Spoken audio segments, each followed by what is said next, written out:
आप सभी भाई साथियों को राम राम। सुशील मलिक, आप देख रहे हैं समाज का दर्पण।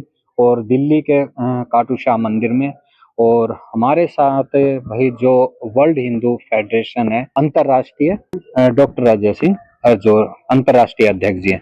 तो जो ये भाई वर्ल्ड हिंदू फेडरेशन है, क्या काम कर रही है, क्योंकि हिंदू का जब नाम आया है तो कहीं ना कहीं हिंदू से जुड़े हुए भाई काम जरूर होंगे इस संस्था में। तो वो किस लेवल पर कर रहे हैं और आज जो यहाँ पर दिल्ली खाटू श्याम मंदिर में जो इन 3 दिन से प्रोग्राम चल रहे हैं उनका भाई क्या मतलब मकसद है, किस लेवल पर ये भाई इस चीज को आगे बढ़ाना चाह रहे हैं। नमस्कार सर। नमस्कार सर, ये जो वर्ल्ड हिंदू फेडरेशन है लेवल पर काम कर रही है और किसके लिए काम? वर्ल्ड हिंदू फेडरेशन पूरे विश्व में काम कर रही है। हमारे पास हमारे जो है चैप्टर्स हैं हमारे जो देशों में जी, वो 47 देशों में चैप्टर्स हैं।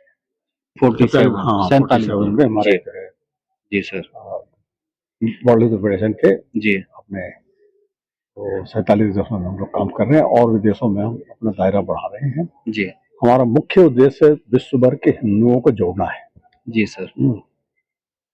दूसरा जो है हमको ये करना है कि जो है दूसरे जो है विधर्मी लोग हैं तो हिंदू धर्म पे आक्रमण की मंशा रखते हैं, उनको उस मंशा से हटाना है। मैं कहता हूं कि आप किसी भी तरह का धर्म परावर्तन नहीं कर सकते जी, और मैं आपको जो है शांति का संदेश देता हूं कि आप ना हमारे लोगों का धर्म परावर्तन करें ना हमें मजबूर करें कि हम आपके लोगों का धर्म परावर्तन करें। सर, हिंदुओं की रक्षा के लिए बजरंग दल भी है, विश्व हिंदू परिषद भी है, मतलब बहुत आज के टाइम में संगठन काम कर रहे हैं। तो सर मैंने ये चीज नोट करी, क्योंकि हम तो ग्राउंड रिपोर्टिंग ज्यादा करते हैं, कि कहीं ना कहीं जो हिंदू संगठन एक तैयार होता है, हिंदुओं को एक उम्मीद होती है कि हमारे अधिकार के लिए ये आवाज उठाएंगे, लेकिन कहीं ना कहीं जो भी सत्ता आती है सत्ता के अधीन में ज्यादा हो जाते हैं।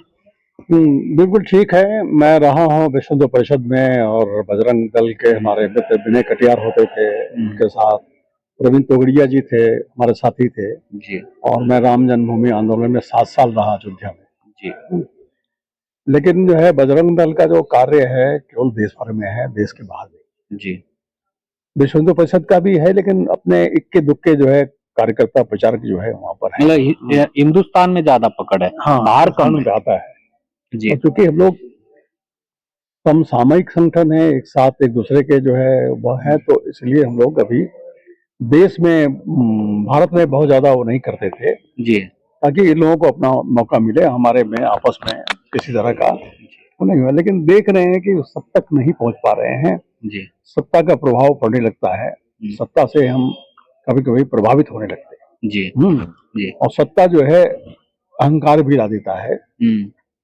तो इस कारण हम लोगों को अपने जो है राष्ट्रीय जो है समिति बनानी पड़ रही है, राष्ट्रीय कार्य करने पड़ रहे हैं। जी, और हालांकि हमारे जो है एसोसिएट हैं विदेशों में हैं, वो HAF है, हिंदू अमेरिकन फाउंडेशन है, हमारे साथ काम कर रहे हैं। यूके हिंदू काउंसिल है और इसी तरह से यूरोप में बहुत सी संस्थाएं हैं और हमारी अपनी संस्थाएं, और ये सब हम लोग हिंदुओं का जोड़ने का काम कर रहे हैं। हिंदुओं में मतभेद बहुत है, मनभेद बहुत है जी। उस मतभेद और मनभेद को समाप्त करने का हमारा जो है प्रयास है। सर, ये इसके अलावा जैसे और मतलब किस तरह की मदद आप विदेशों में, जैसे कोई हिंदू भाई यहाँ से गया है, फैमिली गई है, स्टूडेंट गया है या कोई रोजगार के लिए गया है, तो अगर उनको मतलब कौन कौन सी समस्याओं पर आप उनकी मदद करती है आपकी संस्था? देखिए, हम तो हिंदुओं की आवाज है, समझे। और हमारा जैसे हमारे दूसरी संगठन जिनका नाम लिया आपने, वो जो है उनका भारतोन्मुख है, भारत के उन्मुख जो है वो सारा उनका कार्य है। हमारा कार्य जो है ग्लोबल जो है इनका सेंट्रलाइज है, इंडिया की तरफ से, इंडिया सेंट्रिक है। हम लोग ग्लोबल सेंट्रिक है। किसी भी देश में जहाँ हिंदू रह रहा है, अगर किसी तरह की उसको दिक्कत होती है, किसी तरह का अत्याचार होता है, वो चाहे स्टूडेंट ही हो, वीजा की प्रॉब्लम हो, कुछ मंदिर का हो, कुछ भी इशू हो, वीजा वगैरह के लिए तो हम लोगों को लिख देते हैं, अपने जो है संबंधित लोग हैं वो मदद करते हैं। या कोई और परेशानी आ रही है, जैसे है अभी जो है हमारे पास फीजी में जो है समझिए कि हटा दिया गया, महेंद्र चौधरी थे प्रधानमंत्री, उनको हटा दिया। उनकी प्रॉब्लम को हमारे किसी संगठन ने नहीं उठाया, जी हमारी सरकारों में भी नहीं उठाया। जी हम लोगों ने उठाया उसको, हम लोग गए, फिजी गए, किया। उसी तरह से वहां पर 2 बार सूरीनाम में जो है तानाशाही आई, हिंदू लोग आधा 50% हिंदू छोड़ करके देश चलाया, हॉलैंड चलाया। तो वहां पर हम आवाज उठाते हैं, उनके लिए आवाज उठाते हैं। केवल हम भारतीय हिंदुओं के लिए ही आवाज नहीं उठाते, सारे दुनिया के हिंदुओं के लिए आवाज उठाते हैं। जब भी कभी हमारा जो है मुसीबत में होता है हिंदू, तो हम खड़े होते हैं उनके साथ। अभी जो है बांग्लादेश में है, हमारे जो है यूरोपियन यूनियन की जो यूनिट थी, उसके अध्यक्ष को वर्ल्ड हिंदू फेडरेशन को निमंत्रण मिला यूनाइटेड नेशन की तरफ से, संयुक्त राष्ट्र की तरफ से। संयुक्त राष्ट्र में हमने अपना प्रतिनिधि भेजा, जो कि यूरोपियन यूनियन का अध्यक्ष था, और बोला बांग्लादेश की हिंसा के बारे में, बांग्लादेश के बारे में बोला। और वहां पे हमने पीस कीपिंग फोर्स जो है बांग्लादेश में वो भेजी जाए, ऐसा यूनाइटेड नेशंस में उठाया। जो सर बांग्लादेश का मुद्दा उठाया, वहां पर जो हिंसा चल रही है, मौजूदा मोदी सरकार आने से कितना आपको लगता है कि कुछ फर्क पड़ा है, या आप लोगों को ही ज्यादा मेहनत करनी पड़ रही है, या उनके आने से कुछ बदलाव आया है अलग अलग विदेशों में?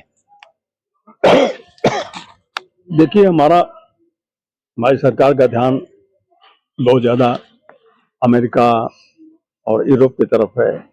जितना ध्यान होना चाहिए अपने दक्षिण के देशों, जिनको सार्क कंट्रीज कहते हैं, जी जी उतना ध्यान नहीं, समझे।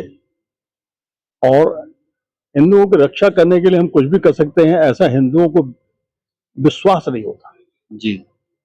अब जैसे बांग्लादेश में हमने अपने जो है चारों तरफ आर्मी भेज दी होती, तो ये सब जो अत्याचार हो रहा है बंद हो जाता, नहीं हो पाया।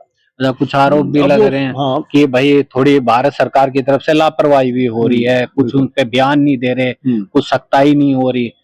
तो ये मतलब कहीं ये भी आप भी ये कमी महसूस कर रहे हो? बिल्कुल हम कमी महसूस करते हैं।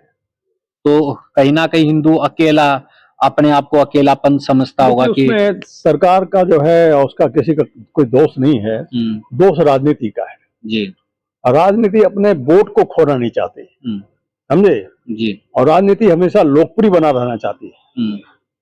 तो अगर वहां पर मदद करेंगे मोदी सरकार बांग्लादेश की, तो वोट बैंक तो और मजबूत होएगा भारत में। भारत में मजबूत होगा, लेकिन उनके मुस्लिम वोट इससे बिल्कुल दूर चला जाएगा, एक भी मुसलमान का वोट नहीं मिलेगा।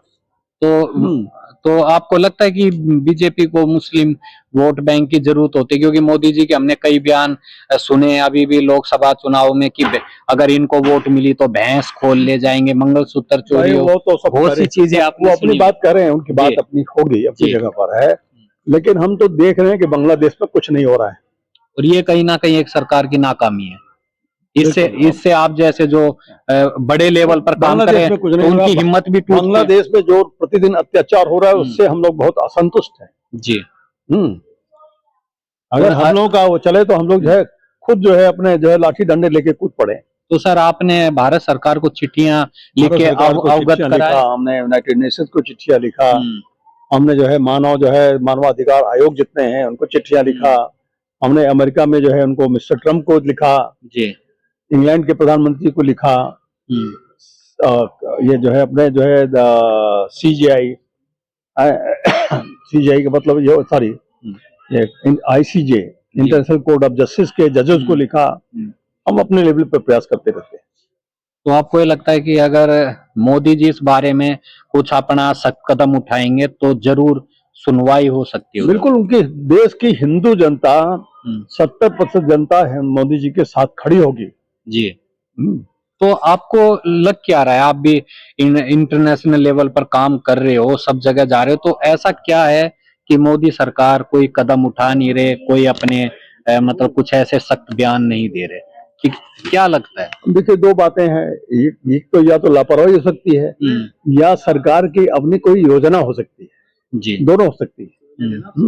सरकार कोई योजना बना रही हो कि ऐसे करेंगे जी, लेकिन जनता को दिखाई नहीं पड़ रहा कि कुछ हो रहा है, जनता संतुष्ट नहीं है अपनी सरकार से। बांग्लादेश के मामले में जो है जनता संतुष्ट नहीं है, और वहाँ के हिंदुओं को बहुत उम्मीद होगी मोदी जी। हाँ, उनको बहुत उम्मीद है, आए हैं लोग हिंदुत्व के बारे में बहुत, उनको सोचता है कि बस चले गए तो मोदी जी जी। हम्म। और बड़ी मीडिया कहती है कि मोदी जी का डंका बज रहा है पूरे विदेशों में, तो शायद उनके एक बयान से ही हलचल में आ जाए, क्योंकि बांग्लादेश कोई बड़ा ऐसा शक्तिशाली देश तो है नहीं नहीं कि साहब, मोदी जी कोई कदम उठाए। ऐसा तो नहीं हुआ। बांग्लादेश में अटैक हुआ, बांग्लादेश की प्रधानमंत्री भाग करके चली आई, जी जी। लेकिन बांग्लादेश की सरकार को हमने कोई धमकी नहीं दी। तुम अगर ये कर रहे हो तो तुमको इसकी सजा में सरकार स्टेप उठाने की आवश्यकता है। सर अब यहाँ पर 3 दिन आपका प्रोग्राम चला, क्या मैन मतलब वो लक्ष्य था कि किस लेवल पर क्या आगे करना है? हम लोगों का जो है आज जो प्रस्ताव पारित हुए हैं, जी प्रस्ताव की कॉपी अगर आप ले लें तो ज्यादा अच्छा है। मैं देखता हूँ कैसे कॉपी मिलेगी। डॉक्टर साहब, इनको एक कॉपी दिलवा दीजिए प्रस्ताव की। और इनको सारा जो है हमने 3 दिन में जो किया है, उसमें जो आज प्रस्ताव पारित हुआ है जी, उसमें इनको आसानी रहेगी छपने में जो है। तो सर विदेशों से कौन कौन मेहमान, मतलब कौन कौन से विदेश देश से आए? हाँ, विदेश से जो है मलेशिया से आए, इंडोनेशिया से आए, स्पेन से आए, जी नेपाल से आए, समझे कि मॉरिशस से आए, भारत के लोग आई हैं, श्रीलंका से आए, और समझे इटली से आए, जर्मनी से आए, करीब करीब 25 देशों के मेहमान यहाँ पर आए। धन्यवाद सर। तो वही हमारे साथ वर्ल्ड हिंदू फेडरेशन के अंतर्राष्ट्रीय अध्यक्ष जी थे, और अच्छे से खुलकर तमाम बातों पर भाई सवाल जवाब हुए। और जो सबसे बड़ा मुद्दा कई भारतीयों के लिए भी होगा कि भाई बांग्लादेश में क्या आगे होएगा, किस तरीके का सरकार को कदम उठाने चाहिए, और कहीं ना कहीं वो एक भाई सरकार की नाकामी कहें, या कहीं ना कहीं अभी भाई उस चीज में जो ढील दी जा रही है वो एक लापरवाही। तो वीडियो को ज्यादा शेयर करना, अपनी राय जरूर देना। सभी भाई साथियों मेरी राम राम।